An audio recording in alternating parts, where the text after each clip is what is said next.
बॉलीवुड की मशहूर अदाकारा रेखा गणेशन जो रेखा के नाम से पॉपुलर है बॉलीवुड फिल्म इंडस्ट्री में। भारतीय फिल्मों की मशहूर अदाकारा में से एक है रेखा और वो हिंदी फिल्मों में मुख्यतः इन दिनों दिखाई देती हैं। अपनी पर्सनैलिटी और हिंदी फिल्मों की बेहतरीन अभिनेत्री मानी जाने वाली रेखा अपने करियर की शुरुआत बाल कलाकार के तौर पर 1966 में तेलुगु फिल्म रंगूला रतलाम से की थी।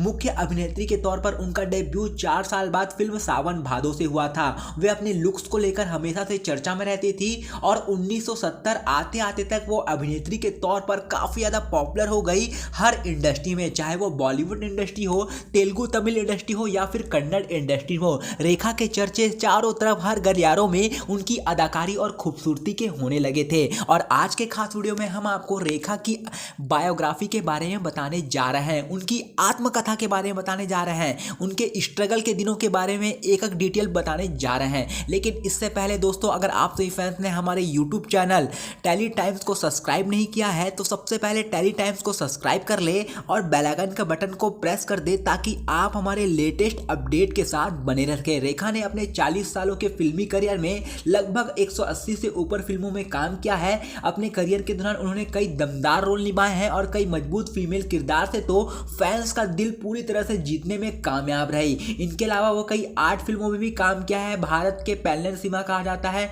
उन्हें 3 बार फिल्म फेयर पुरस्कार भी मिल चुका है, 2 बार सर्वश्रेष्ठ अभिनेत्री के तौर पर और 1 बार सह अभिनेत्री के रूप में उन्हें मिल चुका है।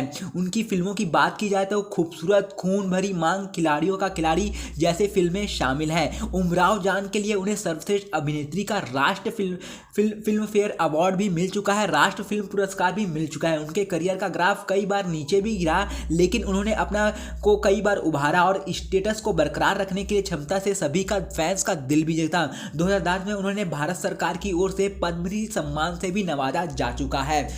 जन्म, रेखा के जन्म की बात करें तो रेखा का जन्म चेन्नई में तमिल अभिनेता जैमिनी गणेशन और तेलुगु अभिनेत्री पुष्पावली के यहाँ हुआ था। उनके पिता अभिनेता के तौर पर काफ़ी सक्सेस और पॉपुलर हुए थे, वहीं रेखा भी उन्हीं की पदपन्नों पर चलते हुए उन्होंने अपना डेब्यू तेलुगु फिल्म इंडस्ट्री से की।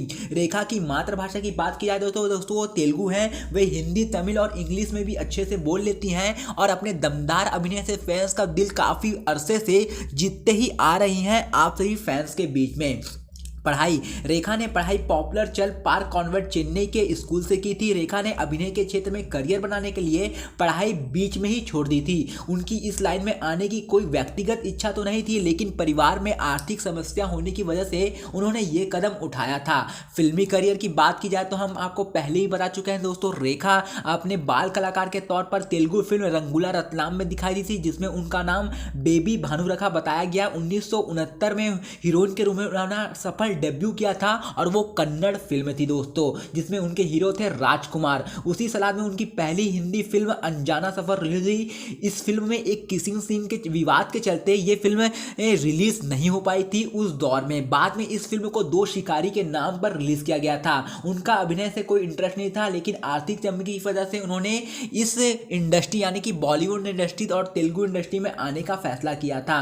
1970 में उनकी 2 फिल्में रिलीज हुई, तेलुगु फिल्म अलमा कोसम और हिंदी फिल्म सावन भादो। सावन भादो बॉलीवुड की ऐसी पहली फिल्म थी जिसने रेखा को एक मुकाम पहुंचाया, रेखा को पॉपुलैरिटी का मुकाम हासिल किया। इस फिल्म के जरिए रेखा रातों रात स्टार बन गई इस फिल्म के किरदार को निभाते हुए।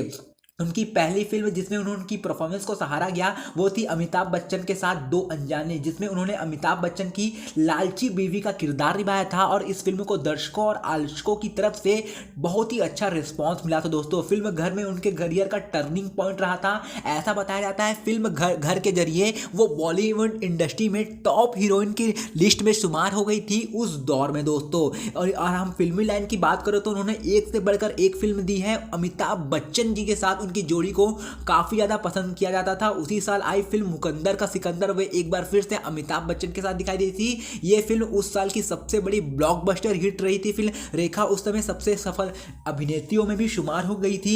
फिल्म की काफी तारीफ और रेखा को सर्वश्रेष्ठ सह अभिनेत्री के तौर पर फिल्म फेयर अवार्ड मिल चुका था इस फिल्म के जरिए। 1980 में वो कॉमेडी फिल्म खूबसूरत में भी दिखाई दी थी जिनके निर्देशक थे ऋषिकेश मुखर्जी। उन्होंने रेखा के साथ पिता बेटी का रिश्ता बन चुका था, उनके बीच ऐसी बॉन्डिंग थी कि ऋषिकेश मुखर्जी लगभग हमेशा ऑलमोस्ट हर फिल्म में रेखा को कास्ट किया करते थे। रेखा इन दिनों फिल्मी दुनिया से काफी दूर रहती है और गिने चुने फिल्मों में ही नजर आ रही है वो इन दिनों। आज के खास रिपोर्ट में दोस्तों बस इतना ही, तब तक के लिए बने।